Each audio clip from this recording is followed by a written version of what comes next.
Shalom, senang berjumpa kembali bersama Bapak Ibu Saudara di channel Getsemani Ministry, tempat di mana kita bertumbuh dalam pengenalan akan firman Tuhan. Saat ini kita akan mendengarkan pembahasan secara ekspositori dari kitab Titus pasal yang ketiga 1 sampai dengan ayat yang ke-8 sebagai evangelium di ibadah Pentakosta yang kedua hari Senin 9 Juni 2025. Sebelumnya, mari kita bersatu di dalam doa.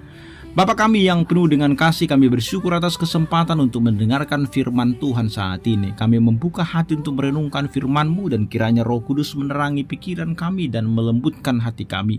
Ajarlah kami untuk hidup mencerminkan kasih karunia-Mu lewat sikap rendah hati dan perbuatan baik. Urapilah hamba-Mu yang menyampaikan kebenaran-Mu agar nama-Mu dipermuliakan. Dalam nama Tuhan Yesus kami berdoa. Amin. Firman Tuhan bagi kita dari Titus pasal yang ketiga 1 sampai dengan 8, demikian kebenaran untuk kita. Ingatlah mereka supaya mereka tunduk pada pemerintah dan orang-orang yang berkuasa, taat dan siap untuk melakukan setiap pekerjaan yang baik. Janganlah mereka memfitnah, janganlah mereka bertengkar, hendaklah mereka selalu ramah dan bersikap lemah lembut terhadap semua orang. Karena dahulu kita juga hidup dalam kejahilan, tidak taat, sesat, menjadi hamba berbagai-bagai nafsu dan keinginan, hidup dalam kejahatan dan kedengkian, keji, saling membenci. Tetapi ketika nyata kemurahan Allah, juru selamat kita dan kasih-Nya kepada manusia, pada waktu itu Dia telah menyelamatkan kita. Bukan karena perbuatan baik yang telah kita lakukan, tetapi karena rahmat-Nya oleh pemandian kelahiran kembali dan oleh pembaharuan yang dikerjakan oleh Roh Kudus, yang sudah dilimpahkannya kepada kita oleh Yesus Kristus juru selamat kita, supaya kita sebagai orang yang dibenarkan oleh kasih karunia-Nya berhak menerima hidup yang kekal sesuai dengan pengharapan kita. Perkataan ini benar, dan aku mau supaya engkau dengan yakin menguatkannya, agar mereka yang sudah percaya kepada Allah sungguh-sungguh berusaha melakukan pekerjaan yang baik. Itulah yang baik dan berguna bagi manusia. Demikian firman Tuhan. Bapak Ibu Saudara, kita hidup di dunia yang penuh dengan tantangan, di mana kadangkala nilai kekristenan itu seringkali bertentangan dengan kebudayaan yang ada di sekitar kita. Dan dalam Titus pasal yang ketiga 1 sampai dengan 8, Rasul Paulus memberikan panduan kepada Titus dan lewat dia kepada kita tentang bagaimana orang Kristen harus hidup sebagai saksi Kristus di tengah-tengah masyarakat. Bagaimana kita bisa menjalani hidup yang mencerminkan kasih karunia Allah. Mari kita telusuri teks ini bersama untuk menemukan apa yang menjadi jawaban. Yang pertama adalah hidup sebagai warga yang baik di tengah dunia. Ayat 1 sampai dengan ayat yang kedua. Dikatakan di sana, ingatkanlah ke mereka supaya mereka tunduk kepada pemerintah, penguasa, supaya mereka taat dan siap melakukan setiap perbuatan baik, supaya mereka jangan mengumpat, jangan suka bertengkar, melainkan supaya mereka ramah dan bersikap lembut terhadap semua orang. Paulus lewat surat ini menyampaikannya kepada Titus sebagai seorang pemimpin gereja di Kreta di tengah budaya yang keras dan penuh dengan dosa. Masyarakat Kreta itu dikenal karena sikap atau sifat pemberontak mereka, di mana juga ada sifat mereka yang buruk yang lain, itu kebohongan dan kemalasan. Kita bisa baca itu di Titus pasal yang pertama itu yang ke-12.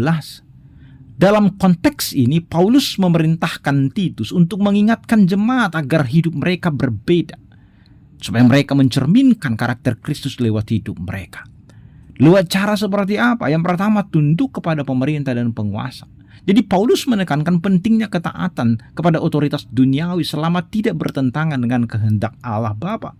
Ini bukan hanya soal hukum, tetapi sikap rendah hati atau sikap yang menghormati tatanan yang ditetapkan oleh Allah. Ketaatan ini menunjukkan bahwa kita adalah warga kerajaan Allah yang hidup dengan damai di dunia ini. Dan dikatakan juga supaya mereka siap untuk perbuatan baik. Orang Kristen dipanggil untuk proaktif dalam kebaikan.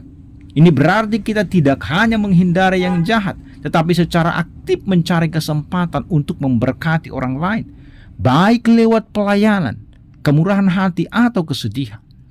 Yang ketiga kita lihat di situ, bagaimana mereka mencerminkan kasih Kristus adalah sikap yang tadi itu mencerminkan kasih Kristus itu memerintahkan jemaat untuk tidak mengumpat, tidak bertengkar tetapi bersikap ramah dan lemah lembut. Inilah panggilan untuk hidup yang bertolak belakang dengan sifat duniawi yang penuh kebencian dan konflik. Lemah lembut bukan berarti lemah, tetapi kekuatan yang terkendali oleh kasih. Jadi kita lihat di situ bagian yang pertama, bagaimana kita menunjukkan ketaatan kepada otoritas seperti pemerintah, atasan dengan hati yang tulus. Apakah kita dikenal sebagai orang yang selalu berbuat baik atau justru sering mengeluh dan mencari kesalahan orang lain? Maka mari kita periksa sikap kita. Apakah kata-kata dan tindakan kita mencerminkan keramahan dan kelemah lembutan Kristus? Yang kedua, ayat yang ketiga, mengingat keadaan kita sebelum diselamatkan.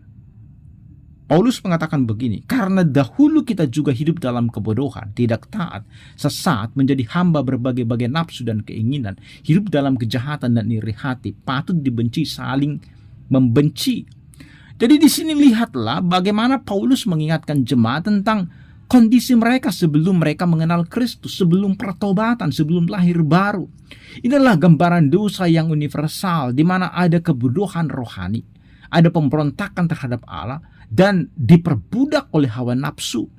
Keadaan ini membuat manusia sesungguhnya layak menerima murka Allah dan terpisah dari kasih-Nya. Jadi diingatkan bagi kita supaya ingatlah keadaan kita sebelum diselamatkan. Dan itu akan membuat kita rendah hati di hadapan Tuhan. Kita tidak lebih baik dari orang lain loh. Dan kenapa kita diselamatkan? Semata-mata bukan karena sesuatu kita lakukan, tetapi karena kasih karunia Allah. Dan ketika kita melihat orang lain yang masih hidup dalam dosa, ingatlah bahwa kita pernah dalam posisi yang sama. Kita semua adalah pendosa. Kalau ada orang lain ketahuan, mungkin kita tidak ketahuan. Tetapi sama saja kita berdosa dengan mata kita, mulut kita, kaki kita, hati kita, pikiran kita. Semua itu mendosa. Jadi ketika kita melihat orang lain yang masih hidup dalam dosa, ingatlah posisi kita itu dahulu. Dan ini akan mendorong kita bersikap penuh kasih, bukan menghakimi mereka. Dan yang ketiga yang terakhir, kasih karunia Allah yang menyelamatkan. Ayat 4 sampai dengan ayatnya yang ke-7. Dan kemudian di ayat yang ke-8 itu nanti ada panggilan untuk berbuat baik sebagai buah daripada keselamatan. Namun di bagian yang ketiga ini kita lihat kasih karunia Allah yang menyelamatkan, di mana kemurahan dan kasih Allah dimulai dengan kata tetapi menunjukkan kontras besar antara keadaan berdosa kita di ayat 3 dengan kasih karunia Allah itu di ayat yang keempat. Dan Allah bertindak bukan karena kita layak, tetapi sekali lagi karena sifatnya yang penuh kasih dan kemurahan. Dan kita lihat di sini bagaimana keselamatan itu bukan dari usaha manusia. Itu yang ditegaskan oleh Paulus bahwa itu bukan perbuatan kita, tetapi lewat anugerah Allah yang dinyatakannya melalui karya Yesus Kristus.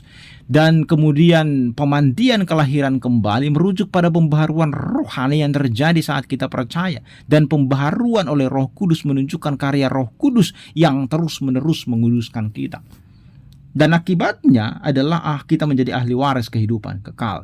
Jadi lewat pembenaran oleh kasih karunia itu kita menjadi ahli waris Allah, memiliki pengharapan akan hidup kekal.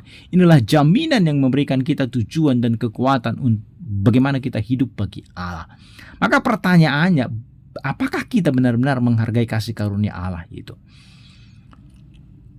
Dan apakah kita kemudian sebagai orang yang diselamatkan itu kita melakukan perbuatan baik? Ayat yang ke-8 itu, perkataan ini benar dan aku mau supaya engkau dengan yakin mengajarkannya, agar mereka yang percaya kepada Allah sungguh-sungguh berusaha untuk melakukan pekerjaan yang baik.